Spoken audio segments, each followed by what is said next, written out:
This Reddit post made me smile, and y'all needed this too. It was posted in the Black Girls subreddit.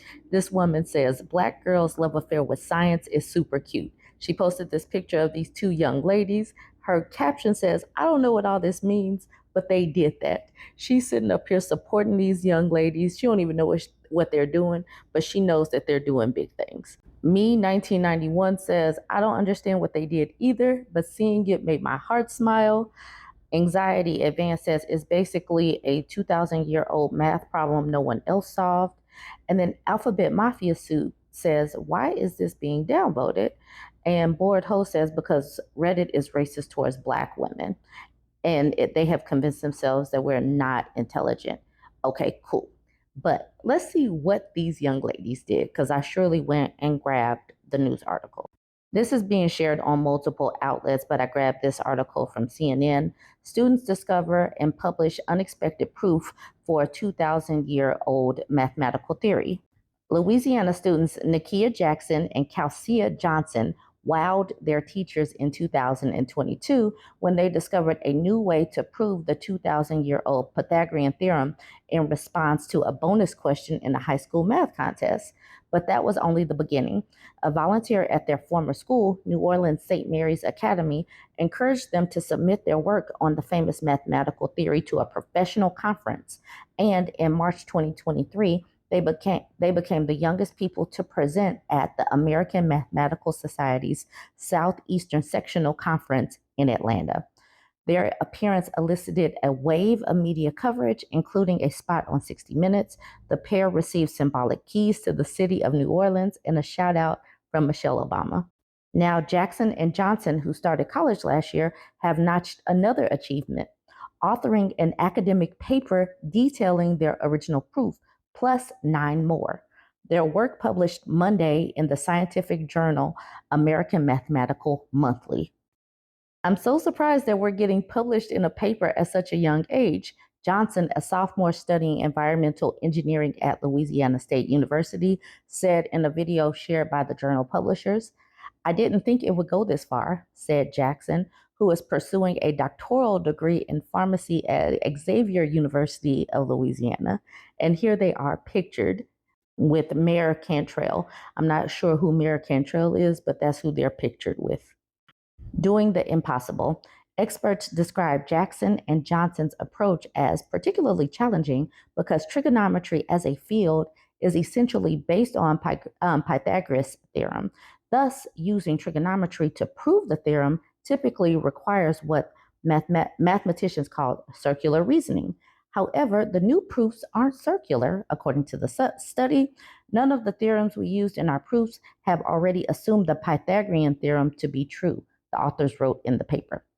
Tom Murdoch, an honorary professor at the University of Bristol School of Mathematics in the United Kingdom, described the study as impressive. You know, honestly, I don't need to read the rest of the article. I'm just happy to see these young ladies doing big things, smiling, and getting the recognition that they deserve and that they worked hard for. So go ahead, drop a comment. Definitely give this a share. I am very, very proud that we're out here doing things visible, going into topics that are typically male dominated, going into STEM related majors and all of that good stuff. Go ahead, join the conversation. Don't forget to like, comment, and share. I have a few threads to go over. This one from King Jafia was sent to me. She says, so many men cracking jokes about women for clicks. But when we start talking about how a lot of y'all got your mama's hips and a baby Twix between your legs, it's a problem. They clutch their pearls. They say, you take things too far. They get big feelings. They do not like it when women match energy. They think that they can come for women's looks. But when we start talking about their curves and their man titties and their postpartum bodies and the fact that they look 27 months pregnant, they get offended. And it's really, really strange. We're just talking. It's just jokes. Ladies, start having a lot more jokes because these men need the same energy. That way, maybe they'll start being a little bit more quiet. They need to be silenced. But Scumbubble says, most jokes men crack are about things you can change. weight, makeup, style, attitude, ways of thinking. You out here attacking men for something they were born with and can't change without extreme medical intervention. Maybe scum bubbles, you just need to keep your mouth shut because there are no rules in matching energy. And women, we're a little bit more creative with it. And when women start using that creativity and giving you that energy back, it's going to cause a lot more silence. So you should just go ahead and shut your mouth right now. But King Jafia asked if he was triggered. He didn't respond though. Lily says, I kid you not, a man that was twice my age was mad at me for staying with my mom, yet he stays with his mama up the street from me. Like, be effing for real. Yes, please remind him that you have no home of your own. You don't make any money. Just let him know all of the things about him. When they try to come out of their mouth about you, you need to remind them you ain't either Brad, Chad, Tyrone, Hector, whoever. Please remind them, put them in their place because they're talking too much and they could be looking at ways to level up. King Jafia says the double standard is maddening. This person at the bottom is honing in on the baby Twix comment. McCray Dale, he took exception. He says, shouldn't be a problem. That's something they can't control. So we still talking about it. We're going to hone in. We're going to touch a trigger point. We're going to find that pressure point and apply that pressure. But that's what Pebble says. There are no rules to insults. Have tougher skin. And you won't get these insults if you just learn how to stay in your lane. If a woman is asking for some advice or some feedback, cool. But if you just telling random women things about themselves that they didn't ask for, you're going to get some random things back. We're in a new day. This is 2024. We telling you about yourself, McCray.Dale. Golden with Honey says, okay, but really, if a man with birthing kit tries to talk to me, I'm not listening to a single word. I'm just wondering how he managed to be built like that. In 10 Donuts says, stop sending me pictures of your fun size Neapolitan. It does not have the effect on me that you want it to. Jessica says, can't deal with no more brothers with childbearing hips.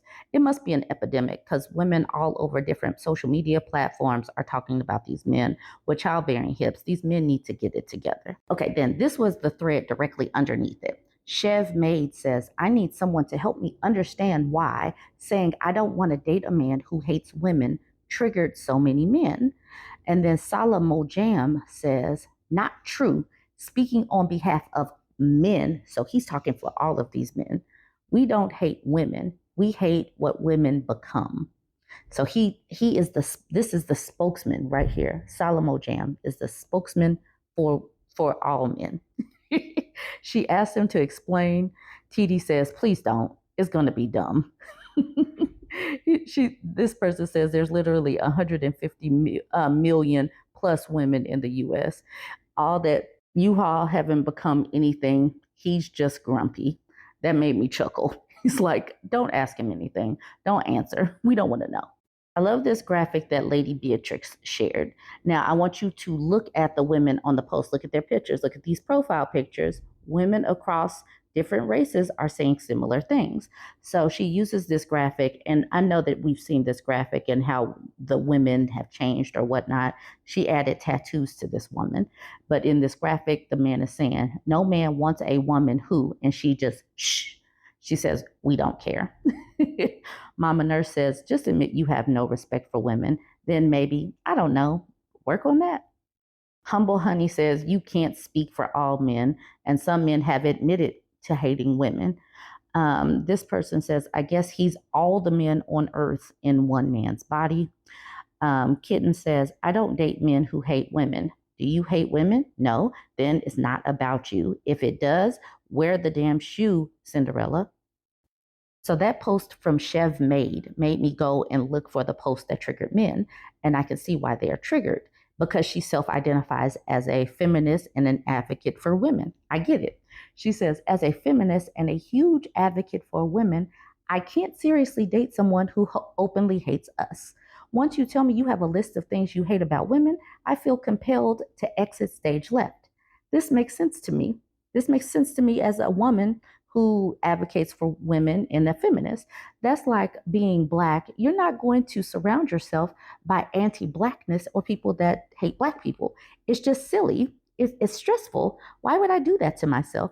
And I honestly wouldn't like do it socially or romantically because that would be dumb. And here's a woman named Kelsey that says, accept feminists hate men. Boo, Kelsey. So maybe that should shift and then men will actually want to love women again. Feminists don't hate men. But Chef says, a feminist is a person who believes in the political, social, and economic equality of the sexes. I don't hate men in any capacity. The ghetto's best kept secret, ill at that name. I know you want to believe that, but when you place yourself into a category of feminist, you align yourself with the agenda that was created as a tool to divide and conquer. And when you say you want equality, you are saying men and women are not equal, but how can they be? If we are equal, then what's the point of men being protectors? If she's equal, she can do that too. No? Yes? They are so boring. Lex from the Ed says, you hate men. Okay. Emma says, while response to a reasonable lens, you're saying she hates men because she won't deal with men who hate women is wild. Inkfish. So you feel women don't have faults? She didn't say that anywhere. Or just that talking about them is an issue. Now, I get that if someone wants to tell you about the things they hate in the other sex is a red flag. Look at how women have a list of ick. They have no problem airing out shamelessly and see the difference in reception. Chef says, flaws are contingent on your perception or standard. We all have flaws, but regardless of that, I'll tell someone they did something I didn't like without going on a gender bashing spree. Okay, see, she's really trying to be reasonable with these men. I don't have the patience to go back and forth like this. Clint says feminism used to be about equality and equal rights and opportunity for women, which is great. Now it seems to just be about male bashing. That's hate. How is that okay? And nothing that this woman has said has bashed any men, but people just keep wanting to make that be what this is. Chev is still being reasonable with these responses to men, saying, it still is to my understanding as being a search for equality. She says people have interpreted the meaning of the word in their own way and created their own ideals.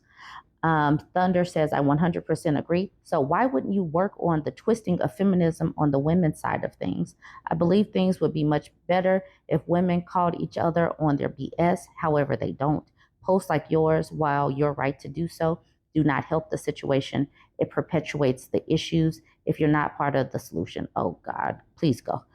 As a feminist, you hate something about men too. So why the bias? These people are exhausting.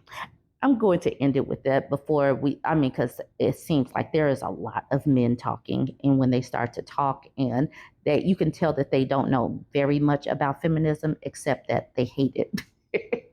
So we're going to end it there.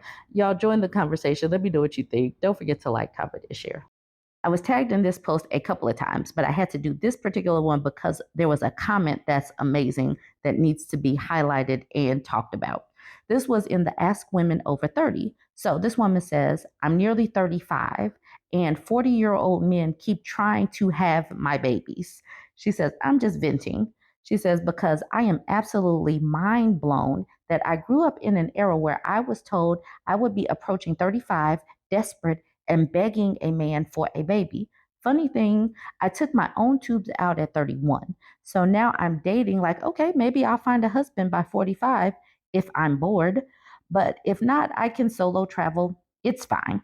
And these men are obsessed with putting a baby in me. Like, sir, do you know how old you are? That's it. That's the whole vent. I can't believe I have to deal with this while dating at 35 years old.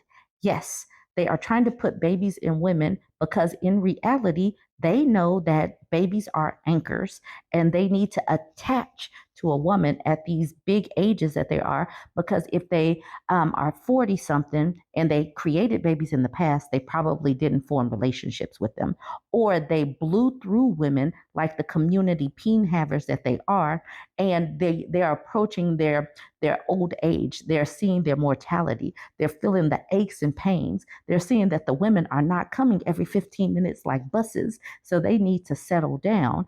And the best way to get a woman to sit down and kind of be stuck with him is by putting a baby in her. But this woman, she took out those tubes. She's not going to be anchored down by these 40 something men who are looking for a nurse with a purse, who are looking for a hospice care wife because they didn't take care of their bodies, their finances, their relationships, whatever. It's so weird to see the shift that is happening in the dating world where women are just like, I'll be single. And now it seems that men are clamoring for something more substantial at their big seasoned age. Okay, Won't Even Know says, I don't think men have ever really had any pressure to seriously think about whether they want children or not. They just got people pregnant or they didn't. Women have always had a lot of pressure and now finally are making the decision without so much societal pressure, heaps more education, way more money, and guess what? Plenty of women don't want them. Men are shocked, which is funny because men should understand they've always been allowed to not want kids or have them later. They could make them, try it out for a week or two, and then ditch the kid, and no one made a fuss. Just men doing men things. Not anymore. They're more than likely to end up with 50-50 custody and will have to use some of their important man cash to help pay for them. The man cash is definitely more important than the lady cash. Keep that in mind. Put that in your brain. Put it in your back pocket. She says, also, men have to work harder to find someone to make kids with because women aren't so easily convinced it's a good idea. There's no script for life anymore. You can do what you want because you have the independence and money to do it. And then Daisy Face Panda highlighted man cash and put that she's dead. Okay, so I said won't even know, but I'm sure it was won't ever know. She responds to Daisy Face Panda saying, it's very precious, way harder to get than Lady Cash. And it's awkward if you need to spend it on non man things like the kids they made. I love this woman's sass. It's amazing. Also, if you're bringing man cash to the table, it gets you out of all sorts of jobs like parenting, vacuuming, and dishes. I asked my boomer boss if he could pay me man cash because I was sick of being the only one cleaning the staff kitchen. He said no, I couldn't get man cash, and the people being paid man cash have man cash privileges and didn't need to do cleaning. So he got a cleaner instead and paid her lady cash so she could get her hair done or something cute. It also explains why a woman's hair trim is $60 and men only have to pay $40 man cash. Lady cash is just not as good. This is so true. I know she's being sassy and all of that, but men really try to keep a hold of their money. But women's money, we get less of it and it has to go further because typically we are the caretakers. We care for more family members, extended family members. We care for our support systems and all of that. This woman is onto something. And then this is where I got tagged into this. She says, I have never thought about man cash and woman cash. This comment is gold. I don't want to belabor this post. I just thought we needed to talk about man cash, lady cash, and how child-free women are seeing men that are really trying to come up to them, and the proliferance, I'm pretty sure that's the word, proliferance of these men's that are hitting 40, hitting 50, and now they are flooding the dating market. They are really bringing their gout, their sugar diabetes, their high blood pressure, their ED, and all of that into the dating market, and wondering why women are repelled and repulsed. Join this conversation. Let me know what you think about this one. Don't forget to like, comment, and share. Definitely comment on Lady Cash and Man Cash. We need to have this conversation.